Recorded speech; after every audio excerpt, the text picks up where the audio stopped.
வணக்கம் வந்தனம் மக்களே, இது தமிழச்சு குரல், உங்களில் ஒரு குரல். இந்த காணொலியில் நீங்கள் பார்க்க போகிற சிறுகதை மாயமான் மலை. இது ஒரு மர்மமான மலையை பற்றின கதை, ஒரு கற்பனை கலந்த கதை, ஒரு எழுத்தாளரோட கற்பனையான கதை. ஆனால் இது நிஜத்தில் நடக்கும்போது என்ன ஆகும் அப்படிங்கிற மாதிரி இந்த கதை போகுது. வாங்க கதைக்குள்ளே போய் தெரிஞ்சுக்கலாம்.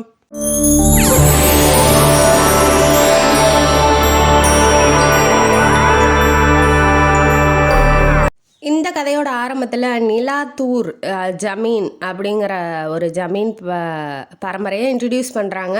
அந்த பரம்பரையில் வந்தவங்க தான் ராஜன் ராஜா. அவர் ஹீரோயினியோட அப்பா. ஹீரோயினி பேர் காவ்யா. அவங்க ஒரு அரண்மனை மாதிரி இருக்கிற பேலஸில் இருக்கிறாங்க. அது 100 வருஷத்துக்கு முன்னாடியே கட்டப்பட்டது. இவன் என்ன பண்ணிட்டா, காவியா ஆல்ரெடி ராஜா டென்ஷனில் இருக்கார். ஏன்னா கஷ்டத்தில் போயிட்டுருக்கோம், எல்லாம் நஷ்டமாகுது அப்படிங்கிற மாதிரி. இவன் வேற முடியை கட் பண்ணிவிட்டு பாப் கட் பண்ணிட்டு வந்திருக்கா ஹீரோயினி. அதை பார்த்தோன்னா இன்னும் டென்ஷன் ஆயிடுறாரு. நம்ம கொலை வழக்கப்படி முடி வெட்டக்கூடாது, நீளமாக தான் வளர்க்கணும்னு தெரியுமா தெரியாதா, ஏன் அந்த மாதிரி வெட்டிக்கிட்டு வந்த அப்படிங்கிற மாதிரி கேள்வி கேட்கும்போது எனக்கு பிடிக்கலப்பா அப்படின்னு சொல்லிட்டு அவள் அசால்ட்டாக போயிடுறா. இது பார்த்து அவர் டென்ஷன் ஆகிட்டு அவர் சரக்கடிக்க போயிடுறாரு. இப்போ மேலே போயிட்டு கண்ணாடிக்கு முன்னாடி பாப் வெட்டினதை அழகாக ரசிச்சிக்கிட்டு இருக்கா. அப்போ அவளை வளர்த்தவ பேர் தயா. அவள் என்ன பண்ணுறா, ஏம்மா அப்படி பண்ணிங்க, ராஜாவுக்கு கோவம் வந்துருச்சு அப்படிங்கிற மாதிரி சொல்லவும், ஆமாம் எனக்கு பிடிச்ச மாதிரி தான் நான் இருக்க முடியும், அவ்வளோ பெரிய முடியை வச்சுக்கிட்டு என்னால் மெயின்டைன் பண்ணவே முடியல, அதுக்கு கஷ்டமாக இருக்குது எனக்கு முடியை வச்சுட்டு. ஏன்னா அது நீளமாக இருக்கவும் பாரமாக இருக்க மாதிரி இருக்கும் இல்லையா, அதனால அவளுக்கு கஷ்டமாக இருக்குது. உடனே சொல்கிறா, அது நம்ம கொலை வழக்கமா, பெண்கள் எல்லாம் அந்த ஜமீனில் வர பெண்கள் எல்லாமே நீளமான முடியை தான் வச்சுருக்காங்க, அதுதான் செல்வத்தை அவங்களுக்கு கொடுக்கும் அப்படிங்கிற மாதிரி ஒரு சித்தர் சொன்னதாக சொல்கிறாங்க. நீங்கள் ஏன் அது ஏன்னா அப்பா கஷ்டத்தில் இருந்திருப்பாங்க, அதாவது அவங்க கொள்ளு தாத்தா இந்த காலத்தெல்லாம் கஷ்டத்தில் இருந்திருப்பாங்க. அப்போ ஒரு சித்தர் மாதிரி ஒருத்தர் என்ன சொல்லியிருக்காப்புல, முடி நீளமாக வளருங்க, முடி நீளமாக வளர வளர உங்கள் செல்வமும் வளரும் அப்படிங்கிற மாதிரி சொல்லியிருப்பாப்புல. அதனால அங்கே குளத்தில் இருக்க பெண்கள் எல்லாம் முடி நீளமாக தான் வச்சுருக்கிறது பழக்கம். ஆல்ரெடி இங்கே வேறு நஷ்டமாயிட்டு இருக்கா, வேறு முடியை வெட்டிட்டு வந்துட்டாளா, அதனால் அவரு டென்ஷன் ஆகிட்டாரு.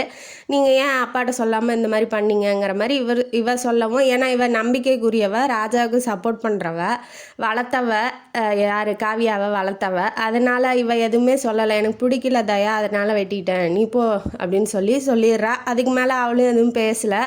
இதெல்லாம் நம்புகிற மாதிரியா இருக்குது, முடியை வளர்த்தா செல்வம் வளருமா, இதெல்லாம் காசு பணம் வருமா, இதெல்லாம் இந்த காலத்தில் யார் நம்புவா அப்படிங்கிற மாதிரி அவள் கண்ணாடியை பார்த்திட்டு இருக்கா. பின்னாடியிலேருந்து ஒரு குரல், காவியா என்ன பண்ணுறா அப்படிங்கிற மாதிரி. அந்த குரலுக்கு சொந்தக்காரன் மோகன், அத்தை பையன், சொந்த அத்தை பையன், அதாவது ராஜாவோட தங்கச்சி பையன். 2 பேரும் முறை தான், 2 பேரும் கல்யாணம் பண்ணிக்கிற மாதிரி இருக்காங்க, ஒருத்தருக்கு ஒருத்தர் லவ் பண்ணுறாங்க. என்னாச்சு முடியை வெட்டிட்ட அப்படிங்கும்போது, எனக்கு பிடிக்கல நான் வெட்டிட்டேன், எப்படி இருக்கேன் அப்படிங்கும்போது, இப்போ தான் அழகாக இருக்க அப்படின்னு சொல்லி அவனும் சொல்கிறான். சொன்னதுக்கப்புறம் எதுக்காக இங்கே வந்தால் என்னாச்சு, ஏதாவது பிரச்சனையா அப்படின்னு சொல்லி கேட்கும்போது அவன் என்ன சொல்கிறான், இந்த மாதிரி புலி தோட்டத்துலலாம் புலி, இவங்களுக்கு பெரிய சொத்துலாம் இருக்குது, ஏக்கரா கணக்கில் தோட்டத்தில் புலி இருக்குது, அதனால் மேனேஜர் ஒருத்தர் செத்து போயிட்டார். அதை புளியை பிடிக்கிறதுக்கு ராஜா துப்பாக்கி வச்சுருப்பாரு, அதை வாங்கிட்டு போகலான்னு வந்தேன் மாமாட்ட அப்படின்னு சொல்லி அவன் சொல்கிறான்.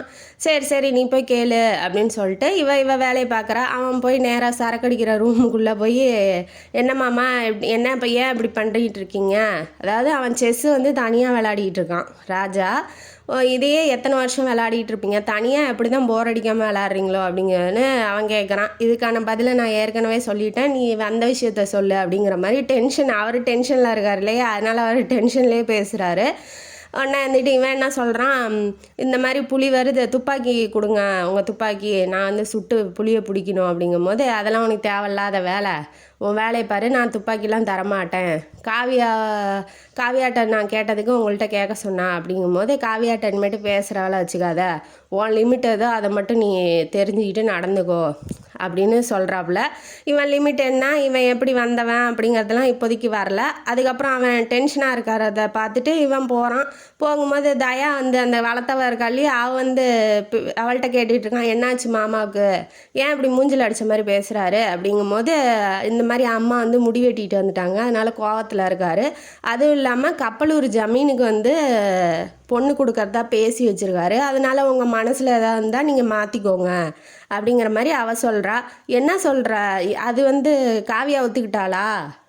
ஏன்னா காவியாவும் இவனும் ஒருத்தருக்கு ஒருத்தர் காதலிக்கிற மாதிரி இருக்குது. ஆனால் வெளிப்படையாக எதுவும் பேசிக்கல. இருந்தாலும் காவியா ஒத்துக்கிட்டாளா அப்படின்னு சொல்லி இவன் கேட்கும்போது அவள் ராஜாவுக்கு விசுவாசமானவ. அதனால என்ன சொல்கிறான்னா, அந்த அம்மாவே வந்து என்கிட்ட சொல்லிட்டாங்க, நீங்கள் இனிமேட்டு வீட்டுக்கு வர வேணாம் அப்படின்னு சொல்லிட்டு, நீங்கள் தான் வலுக்கட்டாயமாக வந்து காதலை வளர்த்திக்கிட்டு இருக்கிறீங்க அப்படிங்கிற மாதிரி அவள் சொல்லவும் இவனுக்கு கோட்டையே நொறுங்கிருச்சு. என்ன அவளே சொன்னாளா, இதை என்னால் நம்ப முடியல. மாமா வந்து எடுத்தெறிஞ்சு பேசுகிறான்னு அவனுக்கு தெரியும். ஆனால் காவியா அப்படி சொன்னாளா அப்படிங்கிறது அவனுக்கு ரொம்ப கஷ்டமாயிருச்சு. வீட்டுக்கு போகிறான். வீட்டுக்கு போனோன்னே ரொம்ப சோகமாக இருக்கான். அம்மாட்ட சொல்கிறான், இந்த மாதிரி அம்மா இப்படி சொல்லிட்டாம்மா, காவியா சொன்னான்னு தயா சொல்கிறாம்மா அப்படின்ன வாட்டி அவள் வந்து அண்ணனுக்கு விசுவாசமானவடா, அவள் சொல்கிறத நீ ஏன்டா நம்புற? காவியாட்ட போய் நேரடியாக கேட்டியா? அவள் வேண்டான்னு சொல்லிட்டாளா? நான் இந்த காதலிச்சு இந்த ஜமீனில் பட்ட கஷ்டம்லாம் போதும் அப்படிங்கிற மாதிரி அவள் சொல்கிறா. யார்? மோகனோட அம்மா. என்னம்மா சொல்கிற, புதுசாக சொல்கிற அப்படிங்கும்போது, ஆமாடா, அவங்க குளத்தோட வழக்கம் என்னன்னா, தன்னோட குளத்துக்குள்ளேயே பொண்ணு கொடுத்துக்குவாங்க. வேறு எங்கேயும் வெளியாட்கள்கிட்டலாம் கொடுக்க மாட்டாங்க. ஆனால் இவங்க தங்கச்சி, அதாவது இந்த அம்மா மோகனோட அம்மா வந்து கணக்கு பிள்ளைய லவ் பண்ணி, இந்த அரண்மனை படத்தில் வர மாதிரி கணக்கு பிள்ளைய லவ் பண்ணி கல்யாணம் பண்ணிக்கிட்டாங்க. வெளியில் எங்கேயும் விடாமல் அவருக்கு சொத்தை கொடுத்து அவங்க வீட்டிலேயே உட்கார வச்சுட்டாரு. ஏன்னா இப்போ பொண்ணு வெளியில் போயிட்டா சொத்து செல்வம் காசுலாம் போயிடும் அப்படிங்கிற மாதிரி அந்த சித்தர் சொல்லியிருப்பாராட்டங்குது. அதனால் அவங்கள வெளியில் எங்கேயும் அமுச்சு விடாமல் தங்கச்சியை வீட்டுக்குள்ளேயே அந்த அரண்மனைக்குள்ளேயே ஒரு ரூமில் போட்டு அடைச்சி வச்சுருக்காங்க, ஹஸ்பண்டோடு சேர்த்து. அதனால் இந்த மாதிரி கஷ்டம்லாம் நான் என் காதலுக்காக பட்டேன் அப்படிங்கிற மாதிரி அவங்கள்ட்ட சொல்லிகிட்டு இருக்காங்க. இதெல்லாம் எப்படிம்மா நம்புறது? இதெல்லாம் நம்புகிற மாதிரி இல்லையே, இந்த காலத்தில் போய் இப்படி இருக்காரு மாமா அப்படிங்கிற மாதிரி அவன் சொல்கிறான். மனசு ரொம்ப கஷ்டமாக பிரேக்கப் ஆன மாதிரி அவன் நினச்சிட்டு இருக்கான். மாமாவும் இப்படி சொல்லிட்டாங்க, காவியாவும் இப்படி தன்னை மூஞ்சிலே முழிக்க வேணான்னு சொல்லிடுன்னு தயா விட்டு சொல்லிட்டாளே அப்படிங்கிற மாதிரி அவன் பிரேக்கப் ஆன மாதிரி நினச்சிட்டு படுத்திட்டு இருக்கான். டிவியை ஆன் பண்ணுறான். மனசை எப்படியா திசை திருப்பலாம், மனசு கஷ்டமாக இருக்குது இல்லையா அவனுக்கு பிரேக்கப் ஆன மாதிரி. அதனால் எதாவது பார்க்கலாம் அப்படிங்கிற மாதிரி ஆன் பண்ணுறான். அதில் நேஷ்னல் ஜியோகிராஃபிக் மாதிரி ஒரு சேனல் வருது. அதில் என்ன பண்ணுது, புலி வந்து மானை வேட்டையாடுது. இது எப்படி ஒரு உண்மையாக நடக்கிறது, அதை எப்படி துன்பப்படுறத நம்ம பார்க்க முடியும் அப்படிங்கிற மாதிரி, இதெல்லாம் ஏன் காமிக்கிறாங்க அப்படிங்கிற மாதிரி அவன் நினச்சிட்டு வேறு சேனல் திருப்பும் போது லவ்வர்ஸ் 2 பேர் பாட்டு பாடி டான்ஸ் ஆடிட்டு இருக்காங்க. இது என்ன பொய்யானது? இப்போ அது உண்மை தான், அதையும் பார்க்க முடியல. இது பொய்யானது, இதுவும் பார்க்க முடியலையே. அதாவது லவ்வர்ஸாக இருந்தால் ப்ரைவேட்டாக இருப்பாங்க, ப்ரைவேசியாக பேசணும் பழகணும்னு நினைப்பாங்க. இந்த மாதிரி 10 பேர் கூட்டிகிட்டு டான்ஸ் ஆடுவாங்க, இது நிஜமும் இல்லையே, கற்பனை தானே அப்படிங்கிற மாதிரி அவன் நினச்சிக்கிட்டு, நிஜமும் டிவியில் வருது, கற்பனையும் வருது. ஆனால் இது எதை நம்புறது, மனசு எதுவுமே ஒத்துக்க மாட்டேங்குது அப்படிங்கிற மாதிரி திருப்பும் போது ஒரு இன்டர்வியூ எடுத்துகிட்டு இருக்காங்க. பிரபல எழுத்தாளர் இன்டர்வியூ போயிட்டுருக்கு டிவியில். பார்க்கடல் மாதவன் ரைட்டர் பேர், அவரை தான் இன்டர்வியூ எடுத்துக்கிட்டு இருக்காங்க. அவர் என்ன இந்த மாதிரியான கதையெல்லாம் எழுதுவார் அப்படின்னா, கற்பனை நிறைஞ்ச ஃபேண்டசி கதையெல்லாம் ரொம்ப நிறையா எழுதுவாப்புல.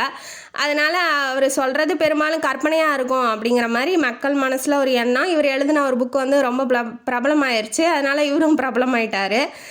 இவர் என்ன இப்போ சொல்லிகிட்டு இருக்காரு அப்படின்னா, மாயமான் மலை அப்படிங்கிறத பற்றி சொல்லிகிட்டு இருக்காப்புல. ஏன்னா அதை போய் நான் நேரில் பார்த்துருக்கேன், அங்கே விசித்திரமான விஷயங்கள்லாம் நடந்துகிட்டு இருந்துச்சு, அதை அவங்கள்ட்ட ஷேர் பண்ணணும்னு நினைக்கிறேன் அப்படிங்கிற மாதிரி சொல்லிகிட்டு இருக்காப்புல. அந்த கேள்வி கேட்குறவர் என்ன சொல்கிறாரு, நீங்கள் சொல்கிறது உண்மைங்கிறத நாங்கள் எப்படி நம்ப முடியும் அப்படிங்கும் போது, நீங்கள் எதாவது ஃபோட்டோ எடுத்தீங்களா, வீடியோ எடுத்தீங்களா, அந்த மாதிரி கேட்டுக்கிட்டு இருக்கான். அதையும் கூட கிராஃபிக்ஸ்ன்னு சொல்லி நீங்கள் நம்பாமல் இருப்பீங்க, அதனால் நீங்கள் நம்புகிறீங்க நம்புங்க. அப்போ கடவுள் இருக்காருங்கிறது பாதி பேர் நம்புவாங்க, இல்லைங்கிறத பாதி பேர் நம்புவாங்க இல்லையா. எல்லாத்துக்கிட்டையும் போய் இதுதான் உண்மைன்னு திணிக்க முடியாது. அந்த மாதிரி நான் பார்த்ததை உங்கள்கிட்ட ஷேர் பண்ணுறேன், நம்புகிறவங்க நம்புங்க, நம்பாதீங்க நம்பாமல் போங்க அப்படிங்கிற மாதிரி அவர் பேச ஆரம்பிக்கிறாரு அந்த மாயமான் மலையை பற்றி. அந்த மலை எப்படி எங்கே இருக்குது அப்படின்னா, பொதிகை மலை பக்கத்தில் இருக்குது. நான் எதாச்சியாக கேள்விப்பட்டு போனேன். அங்கே வந்து அருவி, மேலேருந்து அருவி கொட்டுது, அது ஒரு ஓடை மாதிரி போகுது, அப்புறம் ஒரு ஏரியில் போய் சேருது. அப்போ அந்த 3 விஷயமும் ஒரே தாவில் இருக்குது.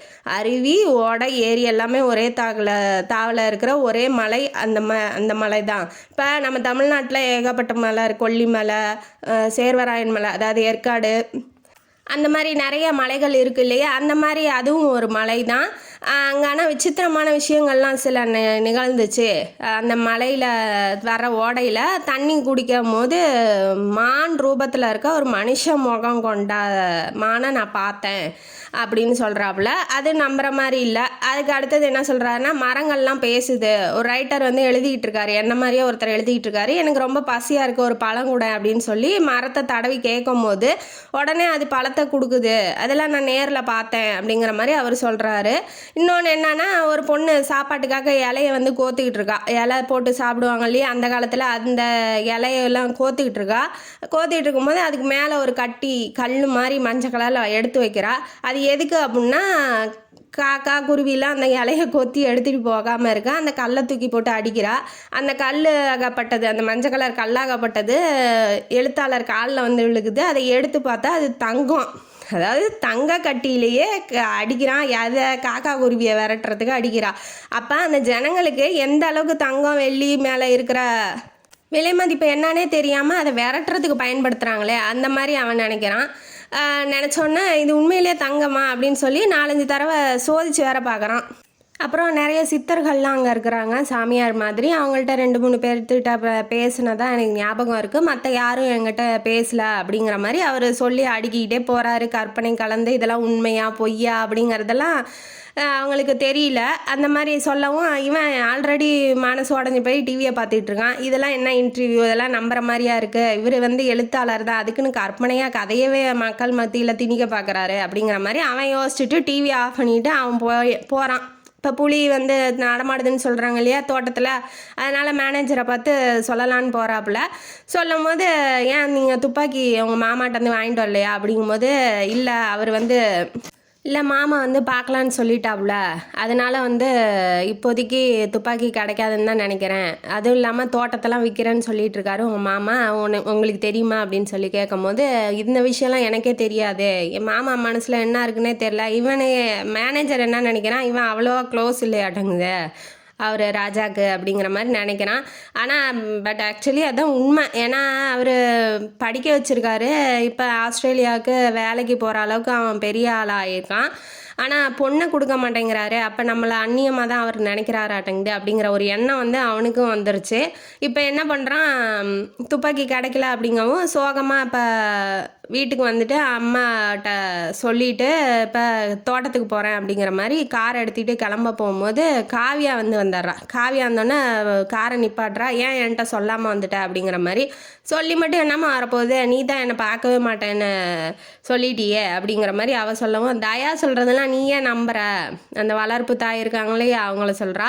அவள் சொல்கிறத நீ ஏன், அது அப்பாவுக்கு வந்து நம்பிக்கைக்குரியவர், அதனால வந்து அவள் ஏதாவது சொல்லிகிட்டு இருப்பா, அவள் சொல்கிறதெல்லாம் நம்பாத, நான் உனக்கு தான் நீ எனக்கு தான், நான் உன்னை உயிருக்கு உயிராக காதலிக்கிறேன் மோகன், என்னை விட்டு எங்கேயும் போகாத, இந்தா நீ அப்பாட்ட கேட்ட துப்பாக்கி நான் சண்டை போட்டு உனக்காக வாங்கிட்டு வந்திருக்கேன், வா புளியை போய் வேட்டையாடலாம் அப்படிங்கிற மாதிரி அவள் சொன்னோன்னா இவனுக்கு 1000 வாட்ஸ் பல்பு எரிய ஆரம்பிச்சிருச்சு. ஏன்னா பிடிக்கலன்னு யாரோ ஒருத்தவங்க சொல்கிறத நம்புகிறான். ஆனால் அவளே வந்து உண்மையை சொன்னதுக்கப்புறம் ரொம்ப அவன் பூஸ்ட் ஆன மாதிரி ரொம்ப நல்ல ஃபீல் ஆகுறான். இப்போ 2 பேரும் ஜீப் எடுத்துக்கிட்டு புளியை வேட்டையாடுறதுக்காக கூட்டிகிட்டு போகிறான். அதாவது காவியாவும் சேர்த்து கூட்டிகிட்டு போகிறான். எனக்கும் பார்க்கணுன்னு ஆசையாக இருக்குது அப்படின்னு சொல்லி அவளும் சொல்கிறா. இது ராஜாவுக்கு தெரியுமா அப்படின்னு சொல்லி மேனேஜர் கேட்குறான். கேட்டோன்னே ஏன் தெரியாது, நான் சொல்லிக்கிறேன் மாமா ஏதாவது கேட்டா அப்படின்னு வாட்டி, இல்லை அவங்களுக்கு ஏதாவது உயிருக்கு ஆபத்தாயிடுச்சுன்னா என்ன பண்ணுவீங்க அப்படிங்கும்போது, நான் தான் இருக்கேனே நான் பார்த்துக்கிறேன் அப்படின்னு சொல்லி தைரியமாக சொல்லிவிட்டு கூட்டிகிட்டு போகிறான். போகிற வழியில் நல்லா ஜில்லுன்னு காற்று, அதாவது ரொம்ப தூரம் உள்ளே போகிறாங்க காட்டுக்குள்ளே, ஜில்லுன்னு காற்றடிக்குது, ரொம்ப குளிருது. இவன் என்ன பண்ணுறான், சிகரெட்டை எடுத்து பற்ற வைக்கலான்னு சிகரெட்டை எடுக்கிறான்.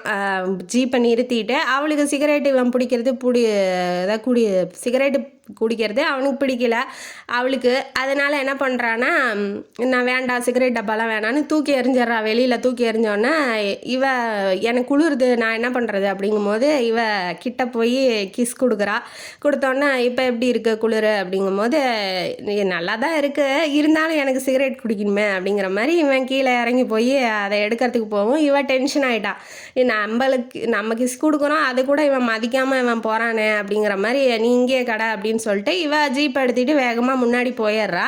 ஆனால் இவனை தனியாக விட்டுட்டு போயிடுறா. இவன் தேடி போனவன் சிகரெட்டை கையில் எடுத்துக்கிட்டு அதை ஊதிக்கிட்டு காடு ஃபுல்லாக தேடிட்டு இருக்கான். ஜீப் இங்கே இருக்குமா அங்கே இருக்குமா, இவன் ஏன் என்னை விட்டுட்டு போனா, அவளே வரட்டும் அதுக்கப்புறம் நம்ம போய்க்கலாம் அப்படிங்கிற மாதிரி இவன் யோசிச்சுட்டு இருக்கான். இவன் போய் ஒரு பெரிய மரத்துக்கு அடியில் போய் உக்காடுறான். உக்காந்தோடனே மேலே தான் அந்த புலி இருக்குது, ஆனால் அவனுக்கு தெரியல. அது உக்காந்தோடனே கொஞ்ச நேரம் இழப்பாடுறான், அதாவது நடந்து வந்துட்டு இருந்தான் இல்லையா இவ்வளோ தூரம், அதனால் இழப்பாடுறான். இந்த பொண்ணு என்ன பண்ணுது, ஜீப் எடுத்துகிட்டு முன்னாடியே போயிடுச்சு. சரி கொஞ்சம் நேரம் கழித்து வந்து இவனை தேடிக்கலாம் அப்படிங்கிற மாதிரி. அவனுக்கு சிகரெட் தான் முக்கியம், என்னோட காதலும் என்னோட முத்தமும் அவனுக்கு முக்கியம் இல்லை அப்படிங்கிற மாதிரி அந்த பொண்ணு நினச்சிக்கிட்டு ஜீப் எடுத்துக்கிட்டு போயிடுச்சு. இப்போ என்ன ஆகுது அப்படின்னா, அந்த பொண்ணு பழங்குடியின மக்கள்லாம் அங்கே இருக்கிறாங்க.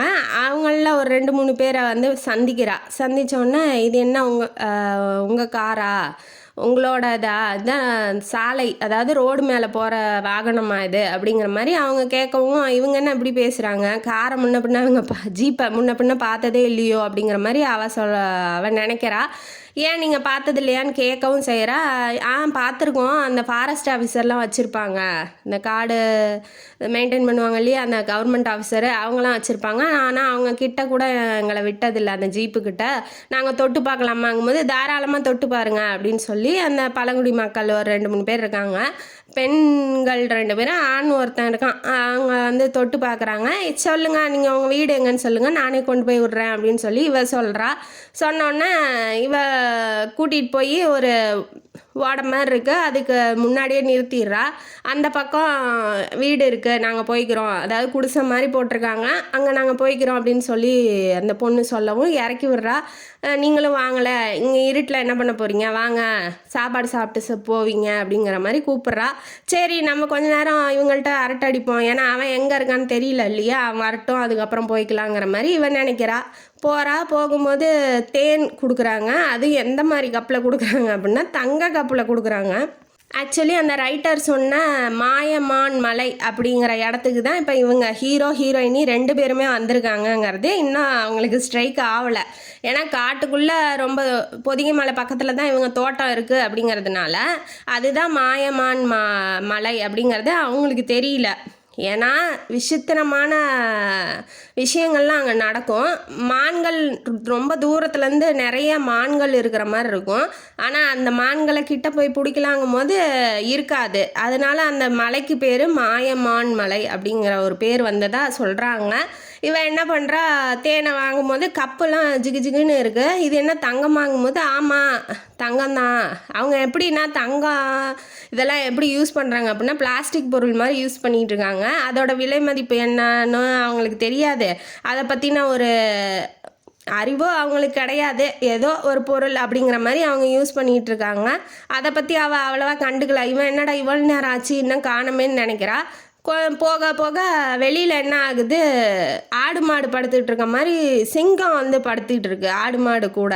இவ பார்த்தோன்னே பயந்துடுறா, என்ன சிங்கம்லாம் படுத்திகிட்டு இருக்கு, எந்த விதமான கர்ஜனையும் இல்லை சாப்பிடுங்கிற பயமும் இல்லாமல் இந்த ஜனங்க இப்படி நடமாடுறாங்களே அப்படிங்கிற மாதிரி அவள் யோசிக்கிறா.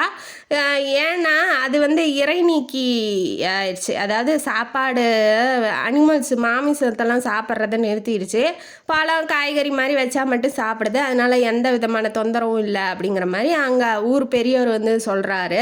இவளும் கொஞ்சமாக தேனை குடிச்சிட்டு இது ரொம்ப நல்லா இருக்குது அப்படின்னும் போது, நான் வேணால் பார்சல் பண்ணி தரேன், அந்த கப்பலையே வந்து ஒரு இலை மாதிரி வச்சு, அந்த இலைக்கு பேர் ஒரு மூலிகை இலை, அந்த மூலிகை இலையை வச்சா எந்த பூச்சோ எறும்போ வந்து அந்த தேனை தீண்டாது. அது இல்லாமல் தேன்னா எந்த பூச்சோ எறும்போ வந்து தீண்டாமல் இருக்கிறது தான் உண்மையான தேன். அதாவது அந்த பூச்சி எறும்பெல்லாம் அந்த தேனை சாப்பிடக்கூடாது, அப்படின்னா தான் அது வந்து நல்ல ஒரிஜினல் தேன் அப்படிங்கிற மாதிரி அந்த பழங்குடி பொண்ணு சொல்கிறா. அதெல்லாம் வந்து அவன் மனசில் வச்சுக்கிறா. இப்போ என்ன ஆகுது அப்படின்னா, தேனை பார்சல் பண்ணிவிட்டு நான் போயிட்டு வரேன் அப்படிங்கிற மாதிரி இவ கிளம்ப போகும்போது அந்த பக்கம் என்ன ஆகுது அப்படின்னா, மோகனுக்கு பெரிய மரத்துக்கு மேலே புளி இருந்தது இல்லையா, அந்த புளி என்ன பண்ணுது, உருமுறை மாதிரி ஒரு சின்ன சத்தம் கேட்குது. இவன் இந்த பக்கம் அந்த பக்கம் பார்க்குறான், மேலே புளி இருக்கிறது அவனுக்கு தெரியல. எதாச்சும் அப்படி பார்க்கும்போது மேலே புளி இருக்கிறது தெரியுது. அவனுக்கு மைண்டு ஃபுல்லாக ஓடணும்னு தோணுது, ஆனால் கால் நகர மாட்டேங்குது பயத்தில். இவன் என்ன பண்ணுறதுன்னு அவனுக்கு ஒன்றும் புரியல. அது மெதுவாக மரத்துலேருந்து கீழே இறங்குது. இவன் ஓட்டான்னு ஓடுறான். ஓடி போய் ஒரு பள்ளத்தில் விழுந்து அம்மான்னு விழுந்துடுறான். விழுந்தோடனே அந்த புலி வந்து அந்த பள்ளத்தில் இறங்கலை, அது அப்படியே போயிடுச்சு அந்த பக்கம். இப்போ என்ன ஆகுது, தூரத்துலேருந்து ஒருத்தர் வந்து அந்த டாலி மாதிரி வச்சுருப்பாங்க இல்லையா, அந்த ஐயப்பன் கோயிலுக்கெல்லாம் நடக்க முடியாதவங்க தூக்கிட்டு போவாங்களே, அந்த மாதிரி ஒரு இதில் அவனை தூக்கிட்டு வராங்க. ஒரு 4-5 பேர் தூக்கிட்டு வரும்போது கையில் கட்டு போட்டுக்கிட்டு இருக்கான், துணி கட்டு போட்டுக்கிட்டு. யார் அது அப்படிங்கிற மாதிரி அங்கே ஒரு சாமியார் வந்து கட்டு போட்டு விட்டுருக்காப்புல. எல்லாம் மூலிகை சாறு மூக்கு வாய் கண் எல்லாத்துலேயும் விட்டுருக்காப்புல. அதனால வலி அவனுக்கு தெரியல. கட்டு போட்டு வரும்போது இவங்க இங்கே தான் இருக்காங்க அப்படிங்கிற மாதிரி அவர் தகவல் சொல்லியிருக்காரு. அதனால அவனை தூக்கிட்டு இங்கே வராங்க. யார்? காவியா வந்து இங்கே இருக்கிறா அப்படிங்கிற மாதிரி அந்த சாமியார் சொல்லியிருக்காப்புல. அப்போ அந்த சாமியாருக்கு இவன் இருக்கிறது இடம் வந்து தெரிஞ்சிருக்கு. அவர் வந்து சொல்லவும் இவன் வந்து இப்போ டாலியில் கொண்டு வந்து இறக்கி விடுறாங்க. என்னடா ஆச்சு, என்ன ஆச்சு அப்படின்னு சொல்லி பதட்டத்தோடு கேட்குறா காவியா. எல்லாம் ஒன்னால தான், உன்னை யார் என்னை விட்டுட்டு போக சொன்னது, அங்கே புலி இருக்குது. ஏன்னா துப்பாக்கியும் ஜீப்லேயே வச்சுருப்பான், அவனுக்கு எடுத்து சுட முடிஞ்சிருக்காது.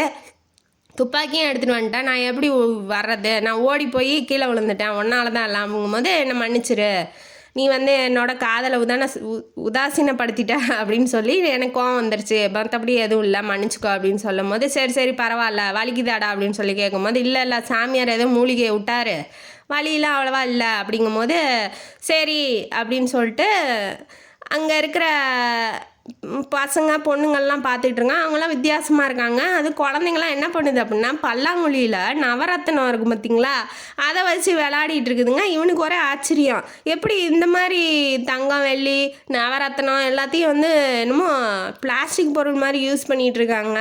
ஒருவேளை அந்த ரைட்டர் சொன்ன அந்த மாயமான் மலை இதுவாக இருக்குமோ அப்படிங்கிற மாதிரி அந்த பேட்டி வந்து அவனுக்கு ஞாபகம் வந்துடுது. அந்த கூட்டத்தோட தலைவர் அரசப்பர் அவர்கிட்ட போய் கேட்குறான், இந்த மாதிரி நீ இதுதான் மாயமான் மலையா அப்படின்னு சொல்லி கேட்கும்போது ஆமாம் அப்படின்னு சொல்கிறாப்புல. இந்த மலையை பற்றி ரைட்டர் ஒருத்தர் அந்த மாதவன் வந்து பேட்டி கொடுத்துட்டு இருந்தார் டிவியில். அப்படிங்கும்போது நீங்கள் டிவிலாம் பார்ப்பீங்களா அப்படின்னு சொல்லி கேட்குறாப்புல. அவன் வந்து சாதாரண மனுஷங்க மாதிரி பேசிக்கிட்டு இருக்கான். அவங்க வந்து பழங்குடியின மக்களுங்கிறது அவனுக்கு தெரியல. நாங்களாம் பார்க்குறதில்லப்பா, அது ஒரு முட்டாள் பெட்டி, அதை வச்சுக்கிட்டு நாங்கள் பார்த்து எங்களோட வேலையே எங்களுக்கு சரியாக இருக்கும், அது தேவையில்லாமல் பார்த்து அதிலே மூழ்கிடுவோம் அப்படிங்கிற மாதிரி அவர் சொல்கிறாப்புல. அப்புறம் என்ன பண்ணுறாரு, எங்கள் மலையை பற்றி அவன் வெளியில் போய் சொன்னானா, ஐயோ நாங்கள் இருந்த சுதந்திரமும் எங்களுக்கு போயிடுச்சு, எல்லாரும் இப்போ இங்கே படையெடுத்துக்கிட்டு வர போகிறாங்க அப்படிங்கிற மாதிரி அவர் பயப்படுறாரு. அது உண்மை தானே. இப்போ ஒரு இடத்துல தங்கம் வெள்ளி நவரத்தினெல்லாம் புழங்குதுன்னா அவங்களுக்கு எங்கேருந்து வந்திருக்கும், அப்போ பூமிக்கு அடியில் புதையில் இருக்குது அப்படிங்கிற மாதிரி ஒரு 10 பேர் கிளப்பி விடுவானுங்க இல்லையா. அந்த மாதிரி கிளப்பி விட்டாலே போதும் அந்த மலையை நாசமாக்கிறதுக்கு. இவன் போய் பேட்டியை கொடுத்துட்டான், ஊர் ஜனங்களுக்கெல்லாம் தெரிஞ்சிருச்சு. இப்போ நாங்கள் எப்படி நிம்மதியாக வாழ்கிறது, அவன் வந்து ஒரு மனுஷனே இல்லை அப்படிங்கிற மாதிரி அவர் நினச்சிக்கிட்டு இடிஞ்சு போன மாதிரி நிற்கிறாப்புல. ஏன்னா இவன் தகவல் சொல்லிட்டான் இல்லையா, அப்படி பேட்டி கொடுத்துட்டான் அப்படிங்கிறத. அப்போ தூரத்துலேருந்து ஒருத்தன் ஓடி வந்து நம்மளோட குலதெய்வம் மரம் வந்து பற்றிக்கிட்டு எரியுது, அந்த இடி விழுந்திருக்கும், அந்த இதில் மின்னல் தாக்கி அந்த மரம் எரியுது அப்படிங்கிற மாதிரி அவன் வந்து சொல்கிறான். இதெல்லாம் அபசகுணம் மாதிரி நடக்குது. ஐயோ எப்படியாவது நம்ம குலசாமியான அந்த 18 சாமிங்க தான் நம்மளை காப்பாற்றணும். அவங்க சாமின்னு சொல்கிறது சித்தர்களை சொல்கிறாப்புல. அந்த 18 சாமிங்க தான் நம்ம மலையும் காட்டையும் காப்பாற்றணும் அப்படிங்கிற மாதிரி அவர் சொல்கிறாரு. ஏன்னா அந்த ஒரு ஜீப்பை ஓட்டிக்கிட்டு வரும்போது ஒரு யானை வந்து துரத்திக்கிட்டு வந்துருக்கும். அந்த யானை வந்து பார்த்துட்டு ஜீப்பை நிறுத்தியிருப்பா, காவியா நிறுத்தியிருப்பா. அந்த பின்னாடி உட்காந்து இந்த பழங்குடி பெண் என்ன சொல்லியிருப்பான்னா, என்ன ஓடி வர போ அந்த பக்கம், ஏன் எங்களை பார்த்து அடையாளம் தெரியலையா அவனுக்கு அப்படிங்கிற மாதிரி அந்த ஃப்ரெண்டுக்கிட்ட பேசுகிற மாதிரி பேசியிருப்பா. அவளும் அந்த யானையை பேசுகிறத பார்த்துட்டு அந்த யானையும் வந்து அமைதியாக போயிருக்கோம். இதெல்லாம் பார்க்கும்போது ஆச்சரியமாக இருக்குது. இப்போ ஃப்ரெண்டாக யானை நமக்கு அதோட குணம் என்ன, போட்டு மேய்ச்சி கொள்வது. ஆனால் ஒரு பெண் சொன்னதை கேட்டுட்டு அது ஓரமாக போகுது அப்படின்னா இவங்க எந்த அளவுக்கு அந்த காட்டில் பழகியிருக்காங்க அப்படிங்கிறத ப்ரூஃப் பண்ணுறாங்க. காடு, அந்த செடி, மலை, மரம், பூக்கள், விலங்குகள், பறவைகள் எல்லாத்துக்கிட்டையும் பழகியிருக்காங்க, சொந்த பந்தம் மாதிரி. அவங்க சொன்னால் அதுங்க வந்து கேட்குது அப்படிங்கும்போது அது உண்மையிலே அசாத்தியமான மலையாக தான் இருக்கும் அப்படிங்கிற மாதிரி அவளுக்கும் தோணுச்சு. இப்போ இதுதான் உண்மைங்கிறது இவங்க 2 பேர்த்துக்கும் தெரிஞ்சிருச்சு இல்லையா. அவன் சொன்னது, அந்த ரைட்டர் சொன்னது ஃபுல்லாக அங்கே நடக்குதுங்கும் போது இவனுக்கும் கை வலி இல்லை. ஏன்னா ஒரு சாமியார் வந்தார், மூலிகை சாரை விட்றாரு, அந்த வலி எங்கே இருக்குன்னே தெரியல அவனுக்குங்கும் போது எல்லாமே உண்மையாக நடக்கும்போது இது உண்மைதான். இப்போ இங்கே இருக்கிறவங்க எல்லாருமே தங்கம் வெள்ளி எல்லாம் நவரத்னங்கள்லாம் வச்சிக்கிட்டு இருக்காங்க. இப்போ இவங்க புதையல் இருக்கிற இடம் தெரிஞ்சிருக்கும். இல்லைன்னா இவங்களுக்கு ரசவாதம், அதாவது மூலிகையெல்லாம் கலந்து தங்கம் வெள்ளியெல்லாம் உருவாக்குவாங்க இல்லையா, அந்த மாதிரி இவங்களுக்கு ஏதாவது மேட்ரு தெரிஞ்சிருக்கும் அப்படிங்கிற மாதிரி மோகன் நினைக்கிறான். இடிஞ்சு போய் உக்காந்த அரசப்பர் என்ன பண்ணுறாரு, நீங்கள் வாங்க அப்படின்னு சொல்லி 2 பேர்த்தையும் கூட்டிகிட்டு போகிறாரு. ஒரு குடிசைக்குள்ளே கூட்டிகிட்டு போகிறாரு. போனதுக்கப்புறம் மேலே பானையிலேருந்து ஒரு மூலிகையை எடுக்கிறாரு. அடுப்பை பற்ற வைக்கிறாரு. அந்த மூலிகையை சுடுறாரு. சுட்டதுக்கப்புறம் தண்ணி ஊற்றி கலக்கிறாரு. விளக்கெண்ணன்னு நினைக்கிறேன். எண்ணெயும் தண்ணியும் இதை போட்டு கலந்து மை மாதிரி ஆக்கிடுறாப்புல. அந்த சாம்பலை ஆக்கினோன்னா நெத்தியில் வச்சு விட்றாப்புல. இந்தாங்க வச்சுக்கிட்டு போங்க உங்கள் வீட்டுக்கு அப்படிங்கிற மாதிரி வச்சு விட்றாப்புல. இது எதுக்கு அப்படிங்கிறது பின்னால் கதையில் தெரியும். மழை வர மாதிரி இருக்குது, சீக்கிரம் உங்கள் வீட்டுக்கு போங்க அப்படின்னு சொல்ல விட்றாப்புல அரசப்பர். சொல்லி விட்டோன்னா இவங்களும் சரி நம்ம பார்த்துட்டோம், நமக்கு இன்னமேட்டு இங்கே என்ன வேலை, அவங்களுக்கு பயமாக இருக்குது இங்கே இருக்கவும். சரி நம்ம வீட்டுக்கு போகலாம் அப்படின்னு சொல்லி ஜீப்பை வந்து ஸ்டார்ட் பண்ணுறான். ஸ்டார்ட்டே ஆகலை. அப்புறம் கொஞ்ச நேரம் கழித்து ஸ்டார்ட் பண்ணோன்னே குப்புன்னு மழை வேகமாக வந்துருச்சு. மழை செம்ம மழை அடித்து தூக்குது. அந்த மழையில் அந்த வண்டி நின்று போயிடுச்சு. என்ன ஏதுன்னு சொல்லி இறங்கி போய் மோகன் மட்டும் பார்க்குறான். அந்த தேன் கப்பு, அந்த தேன் கிண்ணம் இருக்கு இல்லையா, அவங்க கட்டி கொடுத்தாங்க இல்லையா பார்சலு, அதோட உட்காந்துக்கிட்டு இருக்கா காவியா உள்ள ஜீப்புக்குள்ளே. அவளுக்கு அந்த சாம்பல் அந்த மை மாதிரி வச்சது அப்படியே இருக்குது. இவன் கீழே இறங்கி போய் அந்த காரை ரிப்பேர் பண்ணும் போது அந்த மழை அடிக்கிற மழையில் அந்த மை கரைஞ்சி கீழே வந்துடுது. இவளுக்கு மை அப்படியே இருக்குது. இப்போ 2 பேரும் வீட்டுக்கு போகிறாங்க. போனதுக்கப்புறம் காவியா எதுவுமே பேச முடியல. அவள் நேராக ரூமுக்கு போயிடுறா அந்த தேன் கிண்ணத்தோட. போனோடனே அவங்க மாமா வந்து பேச ஆரம்பிக்கிறாரு. இந்த மாதிரி நீ அவள்கிட்ட பேசுகிறவளை வச்சுக்காத, எங்கேயும் கூட்டிகிட்டு போவாத அப்படிங்கும்போது, ஏன் கூட்டிகிட்டு போகக்கூடாது, அவன் என்ன லவ் பண்ணுறான், நான் அவளை லவ் பண்ணுறேன், நீங்கள் அந்த கப்பலூர் ஜமீனுக்கெலாம் வந்து பொண்ணு தர்ற வேலையெல்லாம் வச்சுக்காதீங்க அப்படிங்கிற மாதிரி அவன் சொல்கிறான். எனக்கு இருக்கிற பிரச்சனை எனக்கு இருக்கு, நீ கட்டிக்கிற ஐடியாவெல்லாம் மாற்றிக்கோ அப்படிங்கிற மாதிரி ராஜா சொல்லிடுறாரு. இவர் ஏன் அப்படி பேசுகிறாரு அப்படின்னா, தயா வந்து சொல்லியிருப்பா, அதாவது திட்டம் போட்டு கொள்ளை அடிக்கிற கூட்டம் வந்து அங்கே அந்த காலத்தில் இருந்திருக்கு. அந்த கூட்டத்தோட தலைவன், கொள்ளை கூட்ட தலைவன் பேர் மார்த்தாண்டன். அவன் என்ன பண்ணியிருக்கான்னா, கொஞ்ச நாளைக்கு முன்னாடி இந்த ஜமீன் அரண்மனையிலேருந்து இருக்கிற தங்கம் வெள்ளி எல்லாத்தையும் வந்து திருடிட்டு போயிருப்பான். திருடிட்டு போனோடனே அந்த தங்கம் வெள்ளிலாம் வந்து வேற ஒரு அந்த கப்பலூர் ஜமீன் இருக்கார் இல்லையா, அவரு வந்து கொடுத்து வச்சுருப்பாரு. கொடுத்துட்டு கேஷு, அதாவது 25 லட்சம் ரூபாய் சொலையா கையில் வாங்கிட்டு போயிருப்பாப்புல. அடமானம் வச்ச மாதிரி கொடுத்துட்டு வாங்கிட்டு போயிருப்பாப்புல. இவங்க கொலை வழக்கம் என்ன அப்படின்னா, ஆம்பளைங்களுக்கு வந்து தர்றதில்ல வரதட்சணை, பெண்ணுக்கு கொடுத்துட்டு தான் பொண்ணை வந்து கூட்டிகிட்டு போகிற மாதிரி அவங்க கொலை வழக்கம். இப்போ அவன் திருடிட்டு போயிட்டான். யார், அந்த கப்பலூர் ஜமீனோட அந்த தங்கத்தையும் திருடிட்டு போயிட்டான் இல்லையா. இப்போ அவன் வந்து கேட்டான்னா பணத்தை திருப்பி கொடுத்துட்டு நான் என்ன பண்ணுறது, அவன் தொலைஞ்சி போயிடுச்சுன்னா அவன் நம்பணும். இப்போ அவன் தங்கமும் போச்சு, அவனோட தங்கமும் போச்சு இல்லையா, அதை சொல்ல முடியாது. இவனுக்கு சொன்ன மரியாதை குறைஞ்சிரும் இல்லையா, அவர் பயப்படுறாரு. இன்னொன்று என்னன்னா, அவன் பணத்தை திருப்பி கொடுத்துட்டு பொண்ணை எடுத்துக்கிறேன், அந்த நகையை நீயே வச்சுக்கோ, பொண்ணை எடுத்துக்கிறேங்கிற மாதிரி சொல்கிறான். இப்போ திருடு போனதும் தெரியாது, பணமும் இவர் கொடுத்த பணமும் திரும்பி வந்துருச்சு, பொண்ணு தானே கேட்குறாங்க, அதனால் பொண்ணையும் கொடுத்துடலாம் அப்படிங்கிற மாதிரி இவரோட சூழ்நிலை இப்போ இருக்குது. ஏன்னா அந்த கிலோவாக தங்கத்தை கொடுக்குற அளவுக்கு இவர்கிட்ட தங்கமும் இல்லை, அந்த பணத்தை வந்து திருப்பி கொடுக்குறோங்கிற ஐடியாலையும் இவர் இல்லை. அதனால பொண்ணை மட்டும் கொடுத்துடலாம் அப்படிங்கிற மாதிரி இவர் நினைக்கிறாரு. கிலோவாக தங்கம் கொடுத்து காவியாவை மூக்கிற அளவுக்கு மோகனுக்கும் சக்தியும் இல்லை, வசதியும் இல்லை. அதனால் இப்போ இவன் என்ன நினைக்கிறான் அப்படின்னா, நான் வேணால் அந்த தங்கத்தை எப்படியாவது எடுத்துகிட்டு வந்து கொடுத்துட்றேன், காவியாவை கல்யாணம் பண்ணி கொடுக்காதீங்க அப்படிங்கிற மாதிரி சொல்கிறான். முடிஞ்சால் பாருப்பா, உன்னால் முடிஞ்சால் பாரு அப்படின்னு சொல்லிட்டு அந்த மாயமான் மலைக்கு போனது, அந்த சித்தர்கள் இதெல்லாம் பண்ணது, இந்த நடந்த விஷயத்தெல்லாம் ராஜா கிட்ட சொல்கிறான். இதெல்லாம் உண்மைதான். அப்போ என்னோட குடும்பமும் வறுமையில், அதாவது என்னோட பரம்பரையும் வறுமையில் போக போகுது, ஏன்னா இவன் முடியை கட் பண்ணிட்டு வந்துட்டா இல்லையா, அதெல்லாம் ரொம்ப நம்புறாரு. நம்பர்னா எல்லாமே நடக்கும் அப்படிங்கிறது உனக்கு இப்போ புரியாது. உன் வயசில் நானும் தான் வந்து இந்த மாதிரி அக்செப்டன்ஸ், அதாவது ஒத்துக்கிற மனநலம் இல்லாமல் எவ்வளவோ பண்ணிட்டேன், அதனால் நான் இப்போ கஷ்டப்படுறேன், உனக்கு இது புரியாது அப்படிங்கிற மாதிரி அவர் சொல்கிறாரு. நீங்கள் என்னமோ சொல்லிட்டு போவாங்க, உங்களுக்கு தேவை தங்கம் தானே, கிலோவா நான் எடுத்துகிட்டு வந்து தரேன், காவியாவை கல்யாணம் பண்ணி கொடுக்காதீங்க அப்படிங்கிற மாதிரி இவன் சொல்லிட்டு நேராக எங்கே போகிறான் அப்படின்னா, ரைட்ரு, அந்த பார்க்கடல் மாதவன்ட்ட அப்போ போகிறான். இவனுக்கு என்ன டவுட்டு அப்படின்னா, இவங்களே பிளான் போட்டு ஜமீனாக போய் திருடி அந்த தங்கம் வெள்ளியெல்லாம் வச்சிட்ருக்காங்களோ, அந்த மாயமான் மலையில் இருக்க பழங்குடி மக்கள்லாம் வச்சிட்ருக்காங்க. அப்போ அங்கே தங்கம் இருக்கிற இடம் இவருக்கு தெரிஞ்சிருக்கும் அப்படிங்கிற மாதிரி இவன் ஒரு பிளான் போட்டுக்கிட்டு மாதவன்கிட்ட போகிறான். கதவை தட்டிட்டு உள்ளே போகிறான். உள்ளே போனோன்னே இந்த மாதிரி விசாரிக்கிறான். நீங்கள் இன்டர்வியூ கொடுத்தீங்க, நான் பார்த்தேன். இந்த மாதிரி மலைக்கும் நானும் போனேன். அவங்க தங்கம் வெள்ளியெல்லாம் சாதாரணமாக யூஸ் பண்ணுறாங்க. அதெல்லாம் எப்படி உங்களுக்கு தெரியும் அப்படிங்கிற மாதிரி, அதெல்லாம் எங்கே கிடைக்குதுன்னு உங்களுக்கு தெரியுமாங்கும் போது, அதெல்லாம் எனக்கு தெரியாதுப்பா. அது தெரிஞ்சுட்டு நான் என்ன பண்ண போகிறேன்? என்கிட்ட அதுவும் சொல்லவும் இல்லை யாரும்.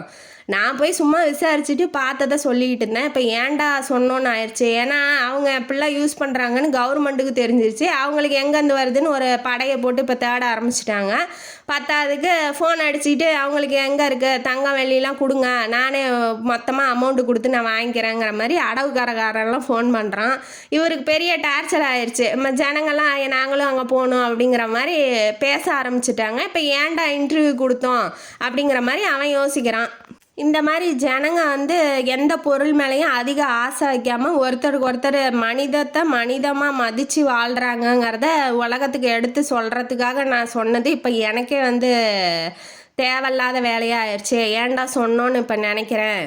இது என்னோட கற்பனைன்னு சொல்லலான்னு இருக்கேன் அப்படிங்கிற மாதிரி அவர் பேசுகிறத கேட்டோன்னா இவன் இப்போ வந்த வேலை எதுவுமே நடக்கலை இல்லையா, அதனால் வெக்ஸ் ஆகி இவன் திரும்ப போகிறான். ஆனால் இவங்க 2 பேரும் பேசிகிட்டு இருக்கும்போது வெளியில் யாரோ நின்று கேட்குற மாதிரியும் அந்த மூலிகை வாசனை, அந்த மலைக்கு போகும்போதே மூலிகை வாசனை அடிக்கும். அந்த வாசனையிலேயே எல்லா நோயும் போயிருமா. அந்த மாதிரி வாசப்படிக்கிட்ட மாதவன் யாரோ நிற்கிறாங்கன்னு பார்க்கும்போது மூலிகை வாசனை வருது.